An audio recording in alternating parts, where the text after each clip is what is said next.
11월 첫째 주일입니다. 11월은 한 해 동안 하나님의 은혜를 감사하는 달입니다.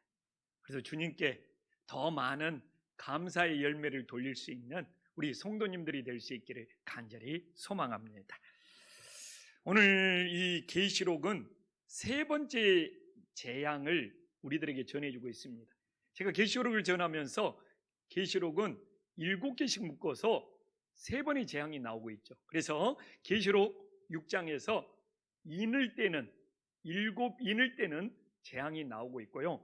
또 8장과 9장에서는 나팔을 부는 재앙이 7개가 나오고 있고, 그리고 오늘 16장에서 7 대접을 쏘아붓는 재앙이 나오고 있죠. 그래서 우리가 지난번에 15장에서 7 대접 재앙의 소론을 살펴봤습니다. 그리고 오늘 이제 7 대접 재앙을 직접 쏘아붓는 이제 본론을 우리 성도님들과 나누고자 합니다.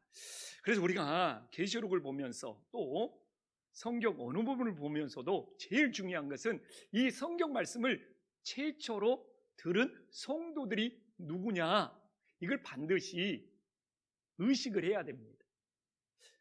이 말씀을 최초로 들은 성도, 하나님이 이 말씀을 최초로 주신 그 대상이 누구냐를 알 때 하나님의 말씀을 바르게 이해할 수 있는 거예요. 그렇게 이해한다는 것은 이 성경이 어느 시대에 쓰여져 있느냐, 이 모든 것이 다 연결되어 있는 거예요. 그래서 우리가 창세기, 출애굽기, 레위기, 신명기 이 성경 말씀을 보면 이스라엘에서 이 애굽에서 노예 생활, 종 생활을 하던 이스라엘 백성들이 애굽에서 나왔을 때 하나님께서 시내산에서 이들에게 이 십계명을, 또 이게 출애굽기 말씀을 최초로 주시고 계시구나, 이걸 알 수 있는 거예요. 그럼 이 계시록을 최초로 듣는 성도는 누구냐?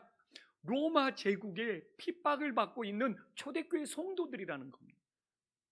그래서 이 초대교회 성도들이 로마 제국에 너무 극심한 핍박을 받으면서 이 계시록의 말씀을 사도 요한이 전해 주셔서 이 말씀으로 믿음을 지키고 견디고 이겨낸 거예요. 그래서 우리는 계시록의 말씀을 묵상할 때 뚱구름 잡기가 아니고, 핍박을 받은 초대교회 성도들이 이 계시록의 말씀을 들으면서 어떻게 믿음을 지키고 어떻게 순교할 수 있을까, 여기서부터 시작돼야 되는 거예요. 이걸 건너뛰어버리면 우리들의 삶에 적용시킬 수도 없고, 계시록이 무슨 상상 속의 이야기로 빠져버리게 되는 거예요. 그래서 오늘 우리는 7 대접, 그러니까 재앙 중에서 6번째 대접 재앙을 살펴보고자 합니다. 왜 이게 중요하냐면 여기에 아마겟돈 전쟁이 나옵니다. 근데 이 아마겟돈이라는 것이 계시록에서 14만 4천 명이나 666만큼 중요하고, 어떻게 보면 이 아마겟돈이라는 말이 이 666보다도 14만 4천의 숫자보다도 더 많이 인용되고 사용되고 있는 거예요. 그래서 이 아마겟돈이라는 것을, 이 전쟁이라는 것을 초대교회 성도들이 어떻게 받아들였는지 깨닫고 오늘 이 시대를 살아가는 우리들에게 바로 적용할 수 있는 은혜의 시간이 될 수 있기를 간절히 소망합니다. 근데 오늘 이 6번째 대접 재앙을 보면 오늘 13절에 우리가 이미 읽어봤지만 이 사단의 세력이 삼위일체 하나님을 흉내내고 삼위일체 하나님을 모방하고 있다는 것을 알 수 있어요. 그래서 우리가 계시록을 살펴보면 이 사단은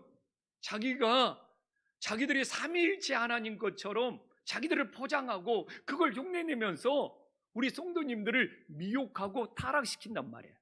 그래서 오늘 이 13절을 보면은 이 용의 입이, 우리가 용은 이 사단이 성부 하나님을 흉내내는 곳으로 나오고요, 이 짐승의 입은 적 그리스도, 이 바다 짐승으로서 성자 예수님을 흉내내는 곳으로 나오고요, 이 거짓 선지자는 우리가 성경 읽어보면 알지만 오늘도 14절과 연결해서 보지만 이 귀신의 영과 연결되어서 성령 하나님을 흉내내는 곳으로 나오고 있어요. 그래서 이 사단의 세력이 꼭 용처럼 성부 하나님을 흉내내고, 또 이렇게 바다짐승처럼 적그리스도 성자 예수님을 흉내내고 또 이렇게 거짓 선지자를 통해서 귀신의 영이 나와가지고 꼭 성자, 성령, 하나님, 삼위일체 하나님을 흉내내가지고 우리를 미혹해 하고 우리를 넘어뜨리고 우리를 시험 들게 만드는 일을 끊임없이 벌리고 있는 거예요. 그러면 사단은 이렇게 흉내내고 모방하고 이게 가짜란 말입니다. 그러면 이렇게 흉내내고 모방하는 이 가짜 삼위일체 하나님, 이 사단의 세력을 이기려면 어떻게 해야 되느냐? 방법은 딱 하나입니다. 우리가 진짜가 된다면 흉내내고 모방하는 이 사단의 세력, 여기에 우리들이 시험 들거나 미혹되거나 넘어가지 않는다는 것을 다시 한번 깨달을 수 있기를 간절히 소망합니다. 이렇게 흉내내고 모방하고 가짜는요, 참된 것을, 진짜를 이길 수가 없는 거예요. 그래서 많은 사람들이 막 이단으로 넘어가고 막 잘못된 신앙에 빠지고 미혹되는 것은 흉내내고 모방하고 그냥 신앙이 있는 척, 그런 신앙생활을 하는 사람들이 이 가짜 삼위일체 하나님, 사탄의 세력이 흉내내고 모방하며 미혹돼서 넘어가 버리는 거예요. 그래서 저는 오늘 이 위드 코로나가 시작이 되었지만 이 코로나 시대가 저는 우리 성도님들을 시험하고 있는 거예요. 지금까지 너희들의 신앙이 흉내만 냈느냐, 예수님을 믿는 척만 했느냐, 아니면 진짜 믿음이었느냐, 저는 이 코로나 시대가 우리를 시험하고 있다고 생각을 합니다. 오늘도 뭐 기저질환이나 건강 때문에 가정에서 예배를 드려도 좋아요. 또 이렇게 위드 코로나 때 함께 예배 드려도 좋습니다. 그러나 중요한 것은 이 코로나를 보내면서 우리가 예수님의 이름을 부르면서 예수님을 믿는 것처럼 흉내만 내는 신앙이었는지, 아니면 이런 상황 속에서도 나는 진짜 예수님을 따르고 순종하는 믿음인지, 이게 분별이 되는 시대가 아닌가. 그래서 이건 하나님과 자신 속에서 나의 신앙은 오늘도 흉내만 내고 모방하는 신앙인지, 아니면 진짜 예수님을 따르는 믿음인지, 우리들의 신앙을 이렇게 끊임없이 사단의 세력이 삼위일체 하나님을 모방하고 흉내내는 그런 거짓 신앙, 가짜 신앙에 넘어가지 않게 하여 우리의 참된 믿음을, 진짜 믿음을 바로 세울 수 있는 은혜의 역사가 있기를 간절히 소망합니다. 그러면 진짜 삼위일체 하나님과 가짜 삼위일체의 사단의 세력을 분별하는 기준이 있어야 될 거 아니에요. 근데 오늘 13절에 보면 가짜 삼위일체 세력은 개구리같이 새 더러운 영이라고 나오고 있지 않습니까? 근데 이게 개구리라는 것이 무엇입니까? 우상 숭배를 하는 대표적인 이 파충류라고 해야 하나요? 이 개구리, 그러면 이건 우상 숭배를 한다는 것으로 이 이스라엘 백성, 유대인들의 머릿속에는 딱 이게 들어와 있는 거예요. 왜 그러냐면 이 출애굽기 8장 2절에도 나와 있지만 이스라엘 백성들이 애굽에서 노예 생활을 하다가 이제 출애굽을 할 때 애굽 사람들이 제일 좋아하는 신이 누구냐? 개구리 우상이에요. 왜 그러느냐? 개구리는 알을 많이 낳는 것처럼 다산의 신이라는 거예요. 그래서 개구리를 그렇게 우상으로 열심히 숭배하는 것이 이 애굽, 그 이집트였어요. 그래서 하나님께서 너희들이 애굽에서 이 개구리를 우상으로 섬기는데, 하나님이 볼 때는 정말 개구리는 우상이 아니고 그냥 파충류에 불과하는 거예요. 그래서 개구리를 그냥 하나님께서 어떻게 합니까? 재앙을 내리고 심판하는 거예요. 그래서 출애굽기에 나온 10가지 재앙은 다 애굽 사람들이 우상으로 섬기는 거였어요. 근데 하나님께서 그것을 다 다스리고 정말 다 심판하실 수 있다는 하나님의 능력, 권능을 보여주는 거죠. 그래서 여기서 개구리 그러면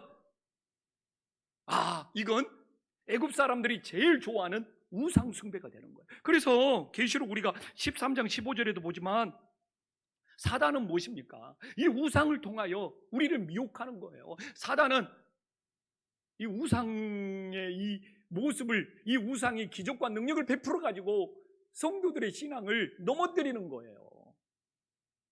그래서 오늘도 우리들의 신앙을 넘어뜨리고 우리들의 신앙을 파괴하고 우리들의 신앙을 힘들게 하는 세상에 정말 문화의 우상들이 너무 많은 거예요. 정말 우리들이 세상의 문화의 우상에 넘어가지 않기를 간절히 소망합니다. 또한 유대인들은요, 개구리가 개구리 울음소리를 통해서 헛소리 많이 하는 사람을 개구리 같다고 하는 겁니다. 영양가도 없고 내용도 없고 헛소리를 그냥 개골골골 제잘거리는 사람들을 이렇게 탈무드나 유대인의 문화를 보면 아유 정말 내용도 없고 헛소리를만 하고 있고 영양가도 없이 떠드는 사람을 개구리 같다고 그러는 거예요. 개골개골 뭐가 없어. 말은 많이 하는 것 같은데. 그래서 이 개구리 같은 개골개골 의미 없는 세상의 헛된 소리에 휩쓸리는 것이 아니라 우리는 참된 하나님의 말씀에 귀를 기울이고 따라갈 수 있는 믿음의 역사가 있기를 간절히 소망합니다. 저는 솔직히 그렇게 하고 싶어요. 세상의 정치판이나 세상의 유튜브나 그냥 가짜 이런 누수가 파문을 치는 것은 진짜 개구리 문화다. 개구리 소리다. 개구리 소리처럼 개골개골 세상에서 헛되게 떠드는 소리에 그냥 빠져가지고 그거 전하고 그것 갖고 그냥 다투고 흥분하는 것이 아니라 하나님이 정신 차려라는 거예요. 개구리같이 개고글게 되는 세상의 인터넷이나 뉴스나 정치판의 그 소리에 관심 가져가지고 거기에 빠져드는 신앙이 아니라 오늘날 이 시대에 진짜 우리들이 귀를 기울여야 될 것은 진리가 되시는 하나님의 말씀, 성경의 말씀이 됨을 믿으시기를 간절히 소망합니다. 한국교회가 그냥 유튜브나 세상에 떠드는 그런 가짜 뉴스는 3, 40분 열심히 들으면서 정작 봐야 될 하나님의 말씀에는, 진리의 말씀에는 귀를 기울이지 않고 있는 것이 신앙의 위기가 되는 거예요. 그래서 헛된 소리를 영양가 없이 많이 하는 사람들을 아유 개구리처럼 떠드네, 이게 유대인들의 표현법인 거예요. 그래서 이 개구리라는 것은 우상숭배의 하나의 모습과 또 하나는 의미 없는 말을 계속 떠돌아대는 헛소리라는 거예요. 근데 이게 바로 사단의 모습이라는 겁니다. 거짓 삼위일체를 흉내내는 사단의 세력이 우상으로 꼬시고 헛된 소리로 우리를 넘어뜨리고 있다는 걸 깨닫고 우리는 참 진리가 되는 이 시대의 진짜 하나님의 말씀으로 돌아가는 은혜의 역사가 있기를 간절히 소망합니다. 그리고 또 하나는 뭡니까? 더 심각한 것은 사단의 세력이 더러운 영이라는 것이죠. 더러운 영. 더러운 영이라고 나오고 있습니다. 더러운 영. 그래서 마가복음 1장 26절에 보면 성경에 더럽다는 이야기가 엄청 많이 나옵니다.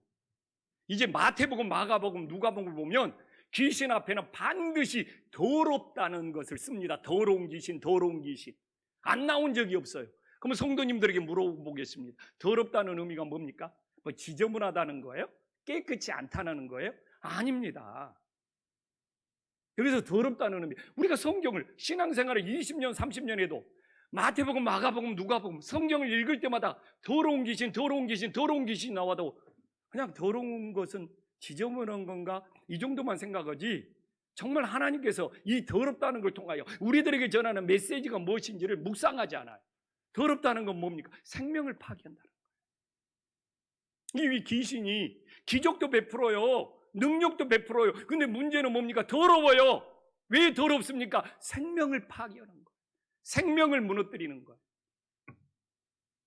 그럼 이 시대에 더럽다는 것을 분별을 잘해야 돼요. 우리 다음 세대가, 청소년 세대가 게임 중독에 빠졌어요. 그러면 우리는 기준을 가져야 돼요. 왜 그게 게임 중독이 더러운 거예요? 왜? 우리 청소년들의 영혼을 파괴하기 때문에, 영혼을 무너뜨리기 때문에. 게임 거기에 지저분한 것들이 달라붙어 있습니까? 그것이 아니에요. 생명을 파괴하기 때문에 더러운 거예요. 이게 바로 성경적인 의미입니다. 이 귀신이라는 것이 우리 사람들보다는 더 능력과 기적을 베풀어요. 그러나 더러워요. 이들의 목적은 하나님의 생명을 무너뜨리고 파괴하는 것이기 때문에. 그러면 이 더럽다는 것의 반대말은 무엇입니까? 거룩하다는 거예요. 거룩한의 의미는 뭡니까? 생명을 살리는 거예요. 오늘도 왜 우리가 거룩하게 살아야 되느냐? 오늘도 우리가 왜 거룩한 예배를 드려야 되느냐? 나의 영혼을 살리고 나의 생명을 살리기 때문에 우리가 거룩하게 살아야 된다는 것을 다시 한번 믿을 수 있기를 간절히 소망합니다. 그래서 우리는 오늘도 생명을 파괴하는 더러움으로 살 건지, 생명을 살리는 거룩함으로 살 건지, 이 선택을 하기 위해서 하나님 앞에서 예배하고 있는 거예요. 그래서 나도 혹시 한 주간 동안 생명을 파괴하는 더러움이 없었는지, 그래서 내 말이 상대방의 영혼을 파괴하고 힘들게 하면 그 내 말이 더러운 말이 되는 거죠. 그렇잖아요? 그러나 내가 내 말이 상대방의 영혼에게 위로와 격려와 힘을 주면서 살리면 내 말은 거룩한 말이 되는 거예요. 그래서 우리가 이 시대에 정말 하나님의 생명을 파괴하는 정말 더러운 그런 모습으로 살아갈 건지, 아니면 나의 영혼도 살리고 이웃들의 영혼도 살리는 거룩한 모습으로 살아갈 건지 선택하여 주님이 기뻐하는 삶이 될 수 있기를 간절히 소망합니다. 그러면 드디어 아마겟돈 전쟁으로 한번 들어가 보겠습니다. 16절에 보면 새 영이 히브리어로 아마겟돈이라는 곳으로 왕들을 모으더라. 아마겟돈, 정말 영화에서도 아마겟돈 전쟁, 진짜 아마겟돈, 교회 안 다니는 사람도 아마겟돈 한 번씩 들어봤어요. 그러나 아마겟돈을 너무 뜬구름식으로 해석하고 너무 잘못된 해석들이 많고, 또 이단들은 웬 떡이냐면서 이 아마겟돈 가지고 우리를 혼란을 시키고 있어요. 근데 오늘 봐보십시오. 아마겟돈 앞에 히브리어라고 나와 있습니다. 그러면 이건 상식이에요. 아마겟돈이 히브리어인데 히브리어로 아마겟돈이라는 뜻이 뭐지? 이 정도는 상식이에요. 그냥 세상에서 떠드는 헛된 말에 아마겟돈이 신천지에서 떠들고 여호와의 증인에서 떠들고 그 아마겟돈에 그냥 넘어가는 것이 아니라 분명히 히브리어로 아마겟돈이라고 나와 있죠. 히브리어로 아마겟돈 뜻이 뭐지? 이 정도는 한 번쯤 생각을 해보면 이건 뜬구름 잡히기가 아니에요. 여기서 두 단어가 조합을 이루고 있습니다.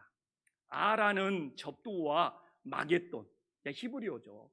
이 아라는 것이 아르, 히브리어로 보면 사이라는 뜻이에요. 사이. 이게 마겟돈이라는 것이 이스라엘의 묵기또라는 지명입니다. 그러면 뭔 뜻입니까? 히브리어로 묵기또 사이에 있는 골짜기라는 뜻이에요. 여기 히브리어라고 나왔으니까 히브리어로 어떤 의미지, 이 정도는 한번 생각해야 되는데, 세상에서 아마겟돈 떠드는 것에 넘어가면 너무 성경과 관련 없는 뜬구름식 이야기가 되어버리는 거예요. 묵기도 사이의 골짜기구나. 이스라엘의 지명이잖아요. 이스라엘은 묵기도라는 골짜기가 있어요. 근데 이 묵기도라는 골짜기가 전략적인 요충지예요. 전쟁이 제일 많이 일어나는 곳이에요. 그래서 역대하 35장 22절에 보면 이 묵기도에서 이스라엘에서 제일 존경받는 왕이 다윗이죠. 근데 다윗만큼 존경받는 왕이 요시야 왕이었어요.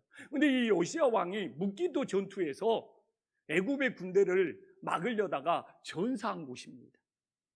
그래서 이스라엘 백성들은 이 아마겟돈, 묵기도 사이의 골짜기, 그러면 제일 이스라엘을 지키기 위해서 전략적으로 중요한 곳, 정말 외세의 침입을 막기 위해서는 이 묵기도를 반드시 지켜야 되는 영적 싸움의 장소가 되는 것이에요. 이렇게 성경을 접근해야죠. 근데 왜 이 말을 요한이 오고 있느냐? 이 말씀을 제일 듣는 사람들이 초대교회 성도들이잖아요. 이 로마 제국의 핍박에 초대교회 성도들이 지쳐가는 거예요. 이 로마 제국의 핍박에 초대교회 성도들이 예수님의 재림신앙을 잃어가 버리는 거예요. 왜 그러냐면 이상하게 이 초대교회 핍박은 끝날 듯 하면서 끝나지가 않아요. 황제가 막 핍박하다 그 황제가 죽으면 끝나야 되는데 또 다른 황제가 나타나서 또 초대교회를 또 핍박하는 거예요. 그러니까 초대교회 성도들이 너무 지쳐가고 힘들어하고 재림신앙을 잃어가 버리는 거예요. 그래서 이 초대교회 성도들의 믿음을 지키기 위해서 이 아마겟돈 이야기를 하고 있는 거예요. 그래서 오늘 너희들은 지금 신앙이 지쳐가고 재림신앙을 잃어가고 있는데, 그게 오늘 본문에 나온 것처럼 이 사단의 용의 입과 이 바다짐승의 적그리스도의 입과 또한 이 거짓 선지자들의 귀신의 영이 너희들의 믿음을 잃어가게 하고 재림 소망을 정말 넘어뜨리고 있다는 것을 전해주면서 초대교인들이 왜 우리의 핍박이 끝나지 않느냐에 대한 답변을 주고 있는 거예요. 반드시 이 아마겟돈을 봐라. 예수님께서 반드시 승리하고 우리들의 핍박이 끝나는 그날이 온다는 것을 초대교회 성도들에게 전해주고 있는 거예요. 그래서 지쳐만 가고 재림신앙을 잃어가던 이 성도들이 이 아마겟돈이라는 게 어떻게 보면 사단과의 영적인 싸움을 의미하는 거예요. 우리가 이 사단과의 영적인 싸움에서 넘어지면 안 되겠구나. 우리 예수님께서 반드시 아마겟돈, 이 영적 싸움에서 승리하고 이겨내는구나 하면서 끝까지 믿음을 지키게 되는 거예요. 근데 이단들이나 다른 곳에 놓치는 것이, 계시록은 아마겟돈 전쟁의 결과를 이야기해주고 있거든요. 이 결과를 놓쳐버리면 엉뚱한 상상으로 빠져버리는 거예요. 그래서 아마겟돈 전쟁의 결과가 계시록 19장 20절에 나옵니다. 너무 분명하게 나와요. 오늘 막 짐승도 나오고 거짓 선지자도 나오는데, 얘들이 삼위일체 하나님을 흉내내는 가짜들이 있잖아요. 막 짐승의 표도 받고, 그리고 우상도 열심히 섬기고, 그러나 그 결과가 뭔지를 정확히 이야기해주고 있잖아요. 근데 이렇게 이단이나 다른 데를 보면 이 결과를 말하지 않고 앞에서만 상상의 나래를 펼쳐버리더라고요. 근데 성경은 반드시 결과가 있거든요. 알파와 오메가거든요. 그래서 봐보십시오. 짐승이 잡히고 그 앞에서 표적을 행하던 거짓 선지자, 귀신의 영으로 성령 하나님을 흉내내고 함께 잡게 돼. 이는 짐승의 표를 받고 그 우상을 섬기면서 짐승의 표를 받고, 그리고 그 우상에 경배하던 자들을 표적으로 미혹하던 자들아, 이 둘이 산채로 어떻게 돼요? 유황불 붙는 못에 던져지라. 이것이 아마겟돈 전쟁의 결과라는 겁니다. 근데 이런 결과는 쏙 빼먹고 앞에 그냥 아마겟돈 하나 가져가지고 히브리어 뜻으로 뭔지도 모르고 엉뚱한 이야기를 하고 있는 거예요. 그런 개구리 울음소리 같은 그런 헛된 말에 귀를 기울이면서 잘못된 곳으로 빠져버린단 말이에요. 그래서 세상에는 개구리 울음소리처럼 헛된 소리가 난무하고 있는 거예요. 저는 이 시대에 오직 하나님의 말씀을 붙잡는 것이 우리의 생명을 살리는 것임을 믿으시기를 간절히 소망합니다. 세상에 개구리처럼 헛된 울음소리 같고 양쪽이 싸워보세요. 남는 것이 없어. 이쪽도 개구리 울음소리, 저쪽도 개구리 울음소리. 어느 것이 옳은 거예요? 어느 것이 진짜예요? 다 개구리 울음소리처럼 빈 껍데기입니다. 그래서 저는 이번에 개구리 이 계시록을 보면서 진짜 지금 이 세상 한국 사회 언론이고 TV고 유튜브고 다 모든 것이 개구리 울음소리 같구나. 더 성경 말씀으로 돌아가야지 이 믿음이 견고해지더라니까요. 그래서 이 아마겟돈, 이 사단의 세력과 영적 싸움에서 예수님이 이긴다는 거예요. 그들은 다 유황 불못에 던져진다는 거예요.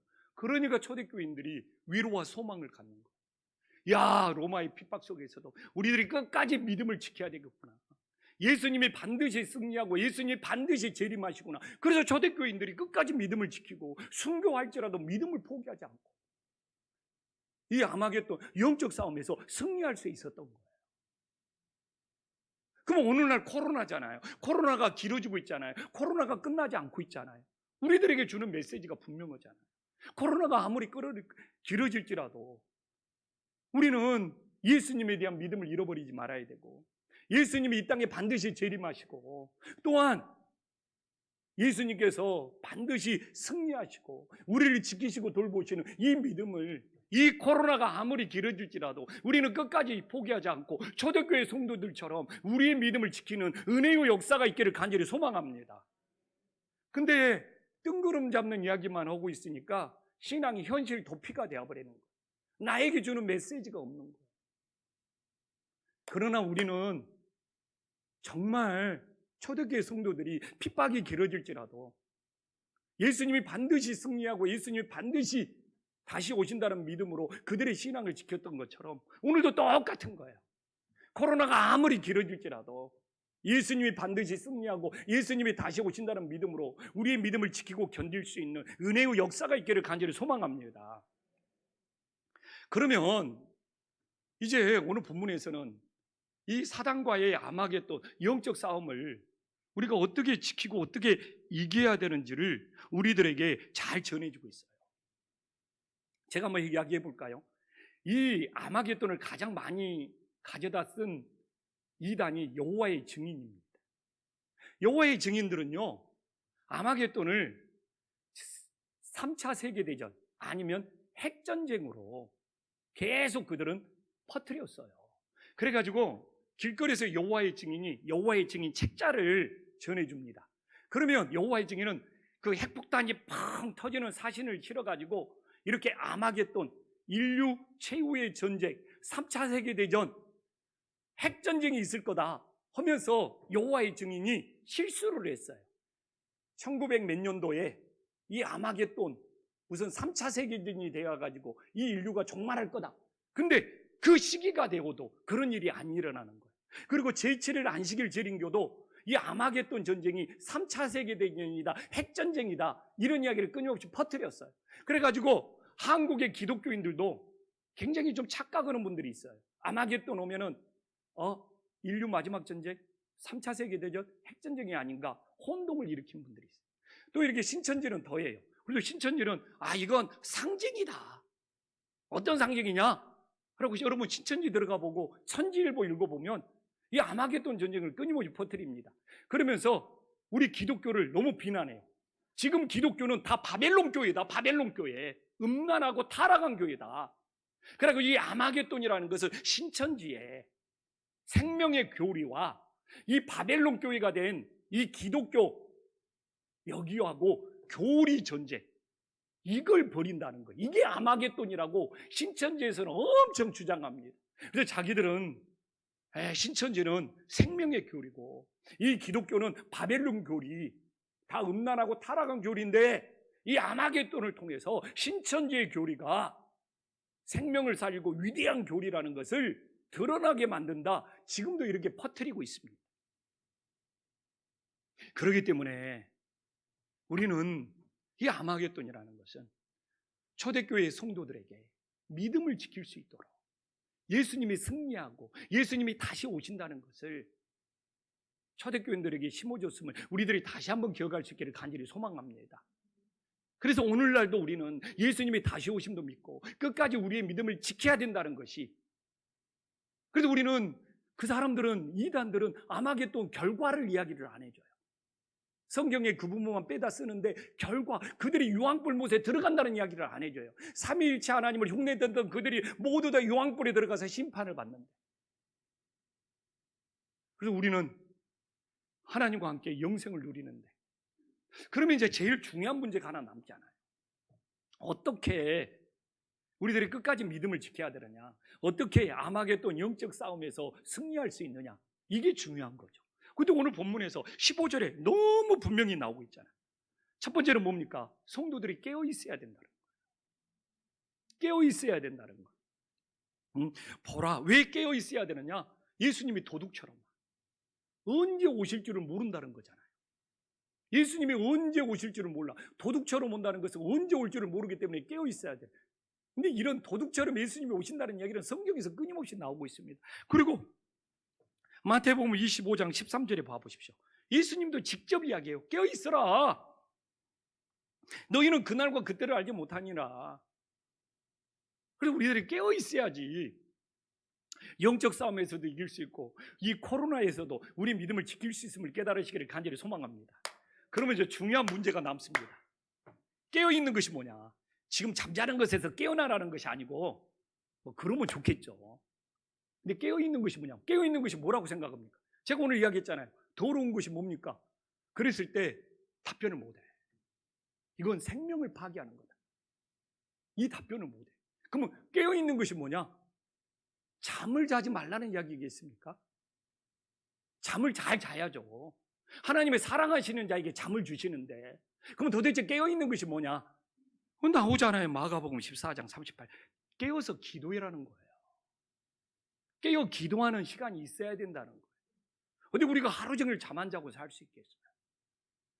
근데 왜 깨어 기도해야 되느냐? 깨어 기도할 때 예수님이 직접 시험 들지 않는다는 거예요. 왜 우리가 깨어 기도했냐? 마음은 원이로되 육신이 약해. 그래서 우리들이 깨어 기도해야 된다는 거예요. 잠을 자지 말라는 것이 아니고 깨어 기도할 수 있는 은혜의 역사가 일어나기를 간절히 소망합니다. 그래도 오늘 깨어 기도해야 된다 그러니까 예배 시간에 조는 사람이 한 명도 없어서 할렐루야, 아멘. 계속 성경에 이런 구절들이 나왔으면 좋겠어요. 그리고 우리가 깨어 기도했을 때 시험 들지 않는 거고, 깨어 기도했을 때 진짜 마음은 오는 이로되 육신은 약하지만 하나님이 지켜주시는 놀라운 역사가 있음을 믿으시기를 간절히 소망합니다. 근데 이렇게 깨어 있다는 것이, 기도한다는 것은 바울 서신에 계속 반복적으로 나옵니다. 우리가 오늘 이제 금주부터 위드 코로나고, 금주부터 제가 이제 새벽 설교를 할 수가 있잖아요. 마음이 뻥 뚫린 느낌이 들었습니다. 그러나 코로나 기간에 새벽 기도를 드릴 수가 없었잖아요. 저에게 가장 큰 영적 싸움은 뭐겠습니까? 어떻게 새벽 기도가 멈춘 상황 속에 목사 혼자라도 깨어 기도할 수 있느냐? 이게 최고의 영적인 싸움이었죠. 저는 지금 돌아보지만 이제 위드 코로나가 되어서 새벽에 설교를 하고 있지만, 만약 내가 혼자라도 깨어 기도하지 않았다면 저 굉장히 지치고 힘들고 아마 많이 무너졌을 거예요. 그래도 제가 이 코로나 대략 한 2년 동안을 견딜 수 있었던 것은, 새벽 기도가 코로나 때문에 있든 없든, 내가 새벽 설교를 하든 안 하든 혼자라도 깨어 기도할 수 있었다는 것이 저를 지켜준 것 같아요. 하나님이 저를 지켜주는 것 같아요. 이 교회에서 목사가 무너지면 성도들도 힘들어지잖아요. 그래서 제가 이 코로나 시간에 우리 성도님들의 대표 선수가 되어서, 축구도 국가대표가 있듯이 하나님께서 깨어 기도하게 하셔서 하나님께서 우리 교회를 지켜주시고 성도님들을 지켜주는 놀라운 은혜가 있음을 믿으시기를 간절히 소망합니다. 그래서 우리 성도님들도 깨어 기도해야 돼요. 어느 장소인지 장소가 중요하지 않습니다. 저는 장소를 꼭 따지지는 않아요.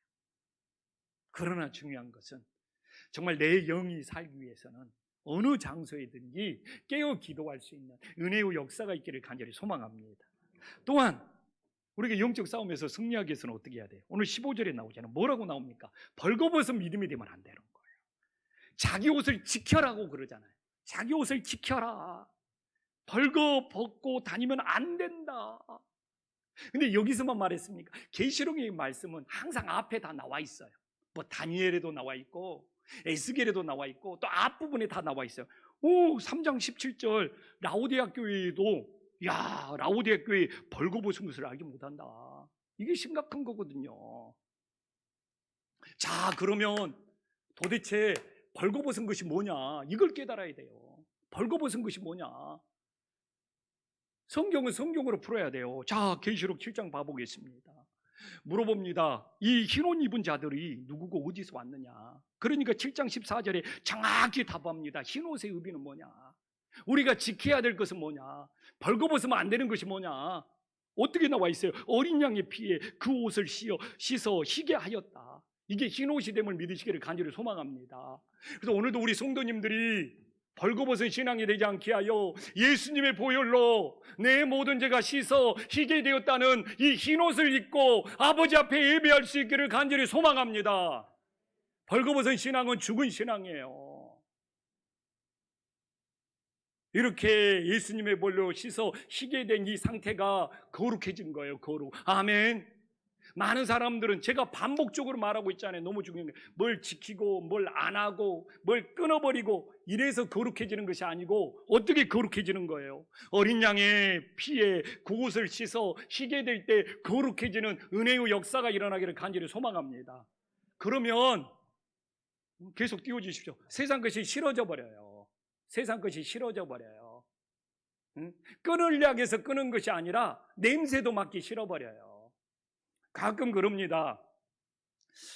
저보고 취미생활이 뭐냐, 무슨 재미로 살아가느냐, 이런 걸 진짜 질문하는 사람들이 많아요. 그러나 전 진짜 고백합니다. 어린 양의 피에 그옷을 씻어 희게 한 이 은혜가, 이 사랑이 너무 크니까 세상 것이 흥미가 없어요. 목사님은 뭔 재미로 살아가냐? 흥미가 없어요.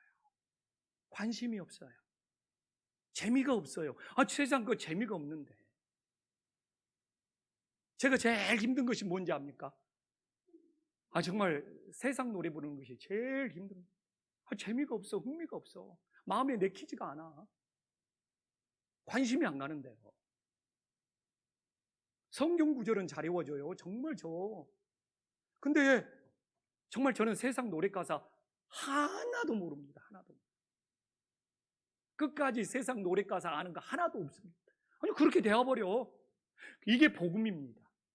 예수님의 십자가의 사랑이, 예수님이 나에게 흰옷 입으신 것을 너무 좋아서 이 사랑이 커서 세상 것이 싫어지고 세상 것을 안 하고 싶고 세상 것에 관심이 사라진 거, 이게 복음입니다. 그러나 끊어야지, 안 해야지, 하지 말아야지, 내가 지금 10일 동안 지켰다, 20일 동안, 이건 율법이에요. 또 무너집니다. 그렇기 때문에 안 해야지, 끊어야지가 아니라 오늘 7장 14절로 들어와서 내가 이 사랑을 진짜 아는가? 이게 나를 살렸다고 믿는가? 이렇게 해서 나는 거룩해졌는가? 나는 이 거룩함을 계속 지켜가는 것인가? 이게 진짜 믿어지고 느껴지고 내 것이 되면 세상 것은 흥미가 없고 관심이 없고 끊어지는 놀라운 역사가 있음을 믿으시기를 간절히 소망합니다. 그래서 다시 이 일이 돌아오는 거예요. 그래서 다시 흰옷을 입고 내가 이렇게 새로워져서 회복되는 놀라운 역사가 있음을 믿으시기를 간절히 소망합니다. 그러면 어떤 역사가 일어납니까? 오늘 15절에 나오잖아요. 어떤 역사가? 15절에 부끄러움이, 자기 부끄러움을 보이잖아. 그래서 부끄러움을 보이지 않는 것이 복이라고 나와 있잖아요. 여러분 아십니까? 계시록에 7가지 복이 나옵니다. 이게 세 번째 복입니다. 세 번째 복입니다. 그래서 우리가 인생을 살면서 부끄러움을 당하지 않는 복, 이게 세상에서 살면서 하나님 앞에 받는 얼마나 소중한 복이라는 것을 다시 한번 깨달을 수 있기를 간절히 소망합니다.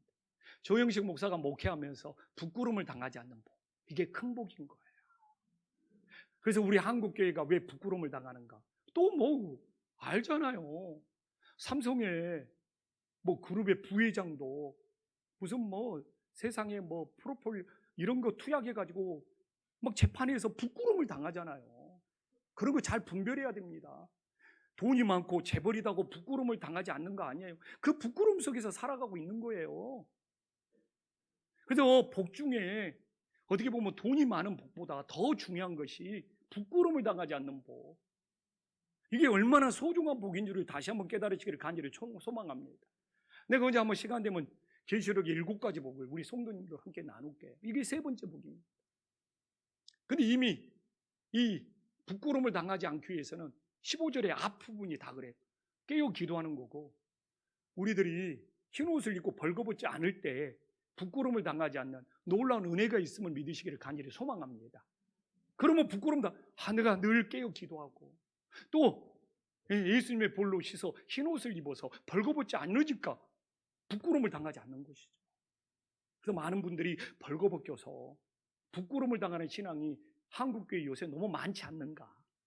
그래서 신앙생활에서 정말 내가 벌거벗지 않고 내가 흰옷을 입어서 부끄러움을 당하지 않는 내 자신을 지키는 것이 신앙의 첫 번째가 됨을 믿으시기를 간절히 소망합니다. 그러면 이제 저는 그거 하나 남고 싶어요. 이 부끄러움을 유지하기 위해서 어떻게 해야 되느냐? 제가 말하자면 안 한다, 한다 이 문제가 아니고 어떻게 해야 되느냐? 베드로가 그 이야기를 해주잖아요. 제가 이 말씀에 진짜 지난주 새벽기도 설교하면서 은혜를 받았어요. 사도행전 12장 17절에 보면 어떻게 해요? 주님이 이끌어 가시는 거예요. 오늘도 우리가 다 이제 거룩함을 받았어요. 우리가 다 흰옷을 입었어요. 한 주 동안 어떻게 살아야 되느냐? 주님이 나를 이끌어 가실 때 부끄러움을 당하지 않는 놀라운 역사가 있음을 믿으시기를 간절히 소망합니다. 이 이야기를 누가 해요? 베드로가 하고 있어요. 근데 베드로가 이 부끄러움에 대해서 너무 잘 보여줘. 베드로가 장담도 잘해요. 자기가 하겠다고 그래. 자기가 이끌어 가겠다고 그래요. 그러면 부끄러움을 당해버려요. 계집종 앞에서 예수님을 부인하는 진짜 부끄러움과 수치를 당해버려요. 자기가 하겠다고 장담해놓고 자기가 이끌어간다고 장담해놓고 자기가 예수님 지킨다고 헛북 떨었다가 그냥 미천한 계집종 앞에서도 예수님을 부인하는 창피와 부끄러움, 지구멍이라도 베드로가 들어가고 싶었잖아요. 근데 베드로가 항상 좀 그런 일을 해요. 뭐 자기가 막 이방인들하고도 그냥 음식 먹다가 예루살렘에서 유대인들이 오니까 밥 먹다가 도망쳐버린 사람들이 어디가 있어요? 베드로가 도망쳤다가 부끄러움을 당하고 막 수치를 당해버려요. 근데 베드로가 오늘 본문처럼 예수님이 베드로를 이끌어가면 막 3,000명이 회개하여 주님께 돌아오고 막 하나님께 영광을 돌리고, 그렇게 도망쳤던 베드로가 십자가에 거꾸로 매달려서 막 순교하는 역사가 일어나는 거예요. 그래서 베드로가 참 자기가 자기 인생을 이끌어갈 때는 베드로가 이렇게 부끄러움을 당하고, 예수님이 자기의 인생을 이뤄갈 때는 하나님께 이렇게 영광을 돌릴 수 있다는 것을 대조적으로 보여주는 사람이 베드로예요. 그래서 저는 이 코로나 시기에 우리 성도님들의 인생을 누가 이끌어가고 있는지 간증 한번 들어보십시오. 저는 가끔 CBS나 또 이렇게 간증을 들어봐요. 근데 야, 어떤 간증은 막 자기 자랑처럼 느껴져. 주님 일도 많이 하고 막 되게 막 봉사도 많이 했는데, 와, 왜 저게 자기 자랑처럼 느껴지지? 이게 누가 이끌어갔느냐의 차이더라고요. 야, 주님이 이끌어갔다고 고백하면 그 사람이 되게 겸손하고, 그 주님이 이끌어가선 것이 막 하나님께 높이는 것이 되는데, 정말 하나님 일 많이 했던 사람이 주님이 이끌어가는 것이 아니고 자기가 좀 하고 자기가 이끌어갔다고 하면 왜 저게 자기 자랑처럼 들리지? 나 이게 분별이 돼요. 이게 분별이 되더라고요. 이게 막 하나님 이야기 한 것 같아. 봉사도 많이 한 것 같아. 선교도 많이 한 것 같아. 근데 그걸 자기가 한 것처럼, 자기가 이끌어가는 것처럼 하니까 하나님 이야기 같은데 자랑처럼 들리는 경우가 많더라 이거예요. 이 차이를 알겠습니까? 그래서 코로나 동안에 김포한신교회를 하나님이 이끌어 가신 거예요. 오늘 저는 그런 고백을 합니다. 오늘도 주님이 우리 교회를 이만큼 이끄신 거예요. 이 정도 이끄신 거예요. 위드 코로나를 시작하면서 하나님이 이만큼 이끌어 주신 거예요. 주님이 이끌어 간다는 것이 없죠? 그러면 불만이 생기고 불평이 생겨요. 오늘도 조영식 목사가 내가 이 교회를 이끌어가고 내가 목회를 하면은 오늘 왜 우리 교회학교 선생님들이 다 안 나오고 성가대가 왜 이렇게 부족하고 왜 오늘 우리 권사님 몇 분이, 이런 마음이 딱 듭니다. 내가 이끌어가면서 내가 이 교회를 잘 세워야 돼. 그러나 주님이 이끌어 가신다고 믿죠? 이만큼 성가대가 세워진 것이 얼마나 감사한지, 성도들이 오늘 위드 코로나에 이 정도 나와주시고 주님이 이끌어 주신 것이 얼마나 감사한지, 이렇게 놀라운 차이가 생겨버리는 거예요. 그래서 막 자기가 이끌어가고 자기가 한다는 사람은 사사건건 마음에 안 든 것이 많아. 그러나 주님이 이끌어간다고 하면 오늘이 주님이 오늘은 이만큼 이끌어 주셨구나 하면서 감사와 영광을 돌리게 되더라. 안 그랬으면 저 코로나 못 견뎠죠. 코로나 때 그냥 성도들이 안 모일 때도 있었고 조금 나왔을 때도 있었지만 주님이 이렇게 이끌어 가시는구나, 이번 주는 주님이 이렇게 이끌어 가시는구나, 이게 감사가 되는 거예요. 그래서 이게 영적 싸움이에요. 오늘도 내 인생 누가 이끌어가는지, 오늘도 우리 자녀들 누가 이끌어가는지, 오늘도 우리 가정 누가 이끌어가는지. 저는 김포한신교회 정말 주님이 이끌어 가십니다. 근데 가끔 목사가 이끌어가는 것으로 착각하고 자기들이 이끌어가는 것으로 착각해요. 오늘 우리 성도님들이 봉사할 수 있는 것도 주님이 이끌어 주셔서 이렇게 봉사하게 만드신 거예요. 이게 얼마나 중요한 영적 싸움인지를 깨닫고 정말 내 인생, 또 우리 교회, 우리 가정 주님이 이끌어가는 놀라운 은혜가 임할 수 있기를 간절히 소망합니다. 기도하겠습니다.